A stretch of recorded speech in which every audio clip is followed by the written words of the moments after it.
ఎక్కువ నీరు, కొన్ని సమస్యలు. నీరు మానవ మనుగడకు చాలా అవసరం మరియు ఇది నిర్జలీకరణం మరియు సంబంధిత వ్యాధుల నివారణలో కీలకం.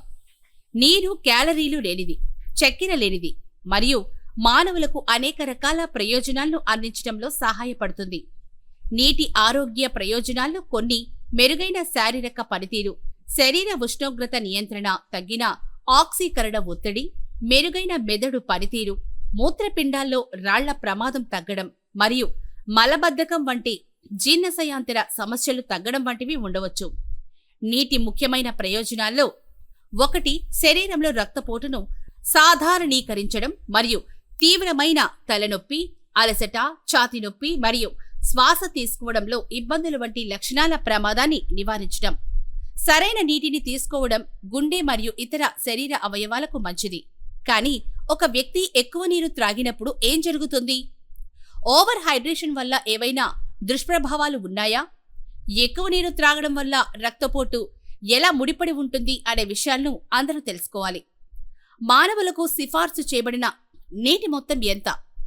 ఒక అధ్యయనం ప్రకారం శరీరం తీసుకోవాల్సిన ద్రవం పురుషులకు 3000 ml అంటే సుమారు 12 నుంచి 13 కప్పులు మరియు మహిళలకు 2200 ml అంటే సుమారు 8 నుంచి 9 కప్పులు నీరు మరియు పానీయాల నుంచి మరియు ఆహారాల నుండి ద్రవం తీసుకోవచ్చు.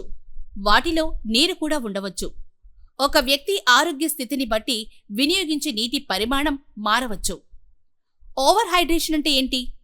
ఓవర్ హైడ్రేషన్ అంటే సిఫార్సు చేయబడిన పరిమాణాల కంటే ఎక్కువ నీటిని తీసుకోవడం. ఓవర్ హైడ్రేషన్ 2 రకాలు. మొదటిది, ఒక వ్యక్తి ఎక్కువ నీరు త్రాగినప్పుడు మరియు మూత్రపిండాలు అదనపు మొత్తాలను తొలగించలేకపోవడం లేదా నిల్వ చేయలేకపోవడం వల్ల నీరు రక్త ప్రవాహం వైపు కదులుతుంది. ఇక రెండవ రకమైన ఓవర్ హైడ్రేషన్ మూత్రపిండాల సమస్యలు, అదుపులేని మధుమేహం మరియు కాలేయ సమస్యలు వంటి కొన్ని వైద్య పరిస్థితుల కారణంగా శరీరం అదనపు నీటిని విసర్జించలేనప్పుడు సంభవిస్తుంది. ఓవర్ హైడ్రేషన్ యొక్క కొన్ని లక్షణాల్లో తీవ్రమైన తలనొప్పి, వాంతులు, వికారం, గందరగోళం, కండరాల బలహీనత మరియు చేతులు మరియు కాళ్ల రంగు మారడం వంటివి ఉండవచ్చు. ఓవర్ హైడ్రేషన్ రక్తపోటును ఎలా ప్రభావితం చేస్తుంది? అధిక మరియు తగినంత నీరు తీసుకోవడం రెండు కూడా రక్తపోటును ప్రభావితం చేస్తాయి. నీటిని అధికంగా తీసుకోవడం లేదా అధిక హైడ్రేషన్ మూత్రపిండాల్లో రాళ్లను నిర్వహించడానికి సహాయపడుతుంది.